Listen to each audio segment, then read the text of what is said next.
On va voir maintenant comment valider notre formulaire. Si on remplit correctement le formulaire,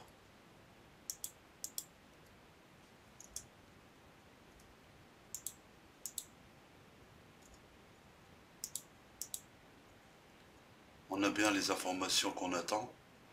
Seulement si on ne remplit pas l'un des champs,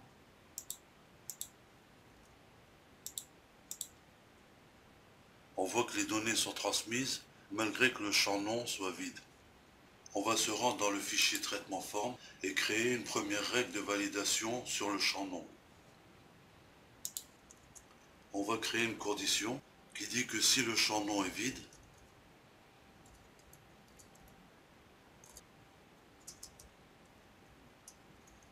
on place la chaîne de caractères erreur dans une session.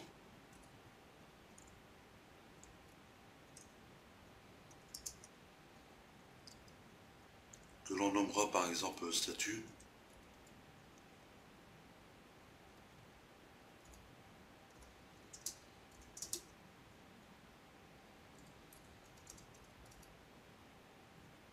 Maintenant, on va dire si la variable session statut est égale à erreur.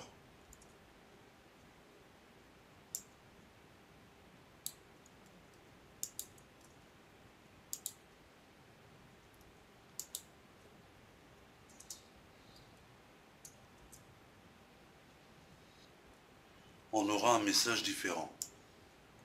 On va prendre celui-là par exemple.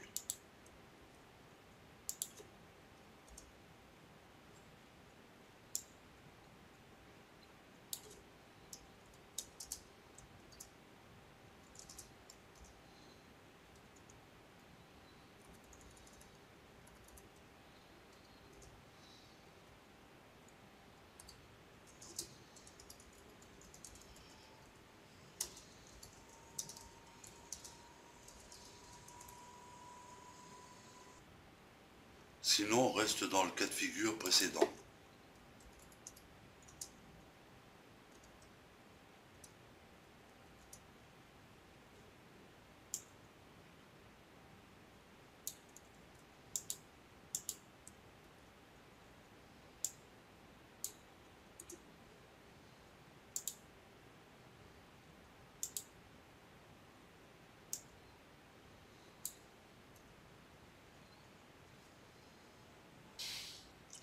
Voyons tout de suite ce que ça donne. Si on remplit les champs sauf le nom, on a bien veuillez renseigner tous les champs. Maintenant, on voudrait placer un petit message sous le nom en question. Par exemple, le champ est requis. Donc, toujours dans la condition si le champ nom est vide, on va créer une autre variable de session. On va la nommer nom message.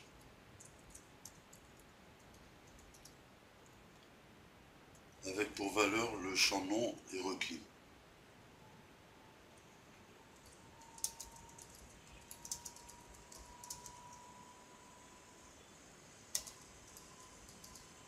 Maintenant, on se rend dans la fonction affiche élément et on ajoute le message de validation à notre élément.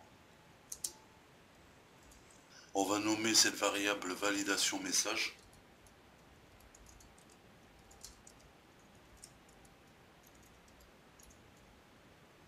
Et on va ajouter un troisième paramètre à la fonction, qui sera le nom de la variable.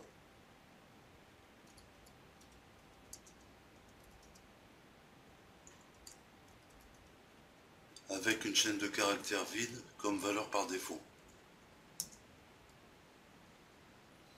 Et à l'appel de la fonction affiche élément, on ajoute en troisième argument le nom du champ, qui est ici nom. Donc on a dit si le champ nom est vide, on crée une variable de session non message. Donc c'est ce qu'on va faire dans la fonction affiche élément. Donc si variable name est différent de vide,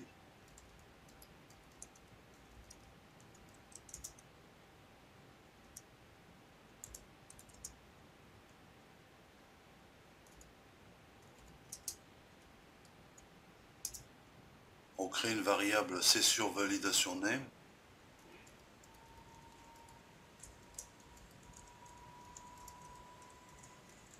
qui sera composée du nom du champ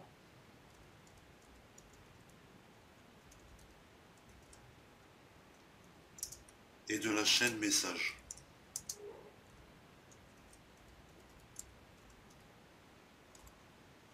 Comme on peut le voir ici.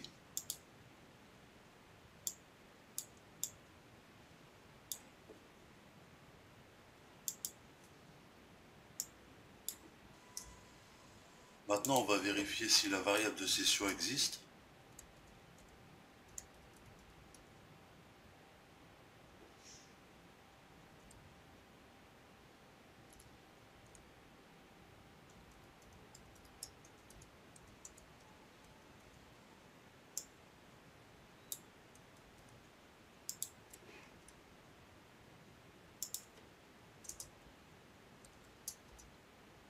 C'est à partir de là qu'on peut créer le message de validation.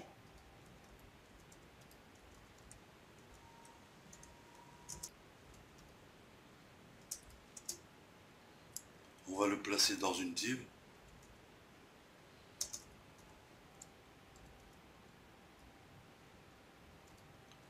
Avec une taille de 10 pixels.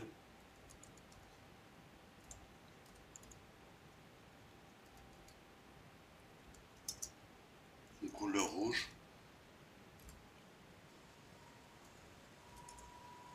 Et un retrait à gauche de la largeur du label.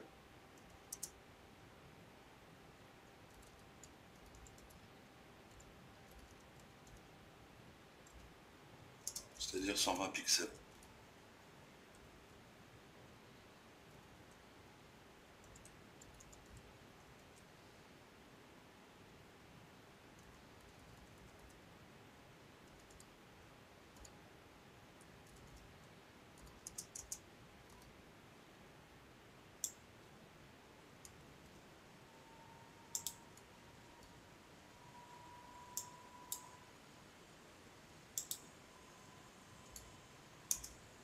Et on n'oublie pas de vider la variable de session pour ne pas avoir de problème lorsqu'on recharge le navigateur.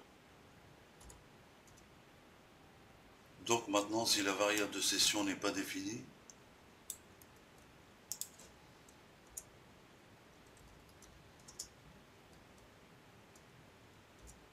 le message de validation est vide.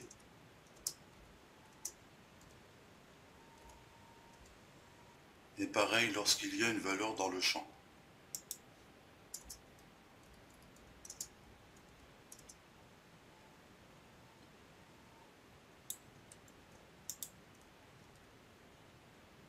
Évidemment, ce sont des points-virgules ici, pour séparer les règles. Et on n'oublie pas de vider la variable de session statut.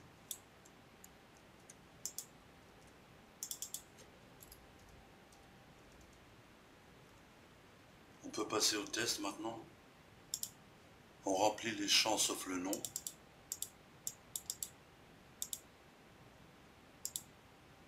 On a veuillez renseigner tous les champs et le petit message qui précise l'erreur.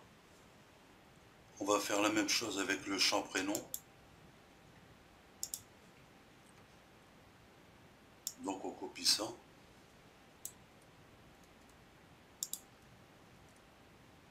On modifie le nom par le prénom.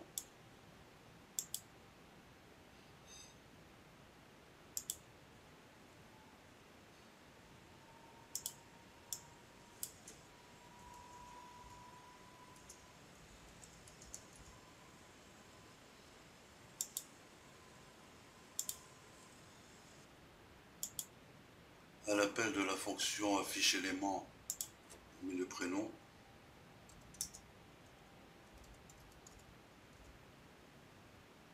On enregistre et on va voir ce que ça donne. Donc on actualise. On remplit les champs en omettant le prénom. On a bien notre petit message d'erreur sous le champ prénom. Voyons ce qu'on peut faire maintenant pour garder la valeur des champs qui sont corrects. On va créer deux variables de session nom et prénom qui vont contenir la valeur des champs.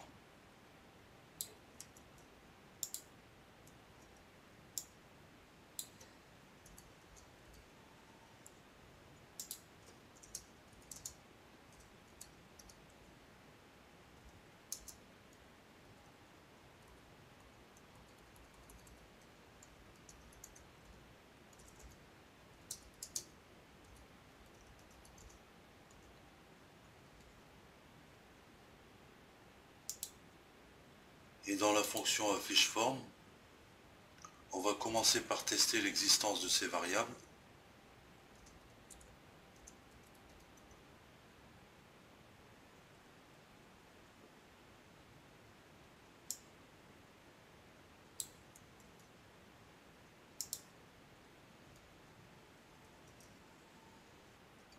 Si la session nom existe, la variable nom contiendra sa valeur.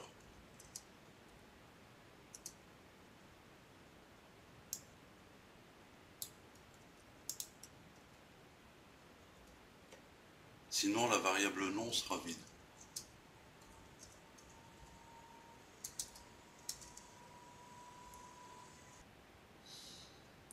Et dans l'attribut value du champ nom, on place cette variable.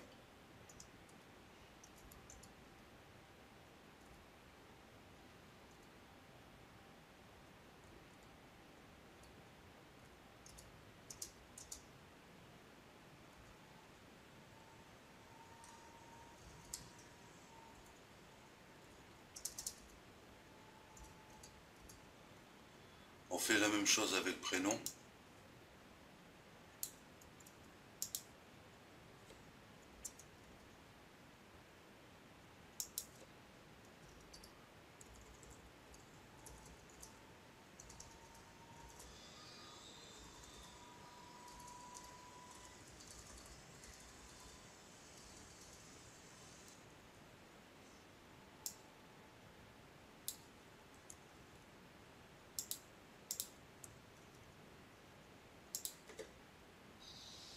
Et on retourne dans notre formulaire.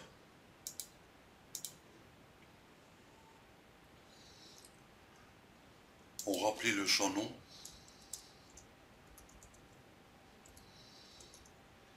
Et l'âge.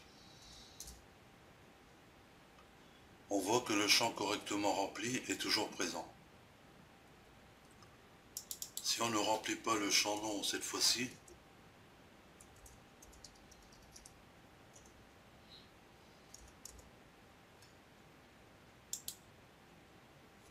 on voit que le formulaire se comporte comme on voulait. On va passer maintenant au champ âge. Comme c'est la même logique, on va faire du copier-coller.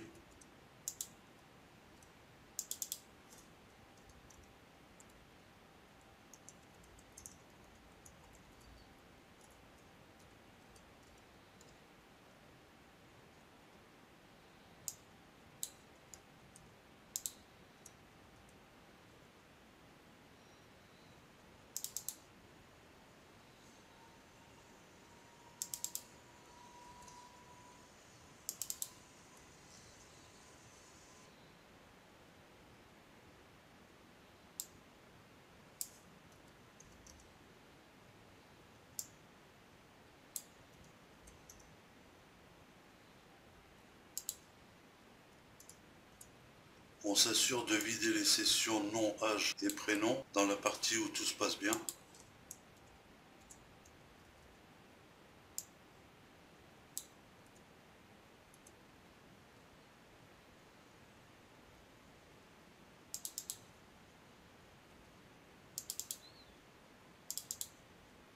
Il ne nous reste plus maintenant qu'à modifier la fonction affiche forme.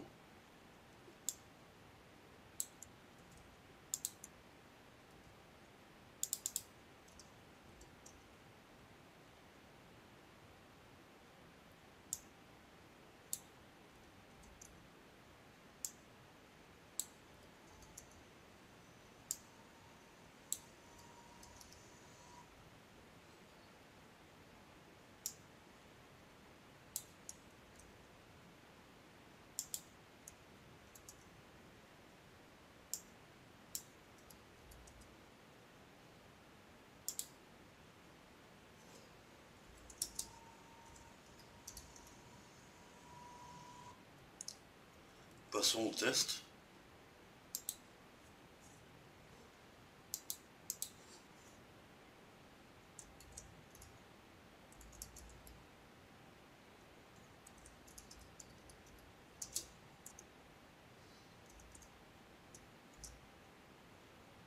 Lorsque les champs sont tous bien remplis, les données sont transmises et les champs se sont vidés. Voyons les autres cas.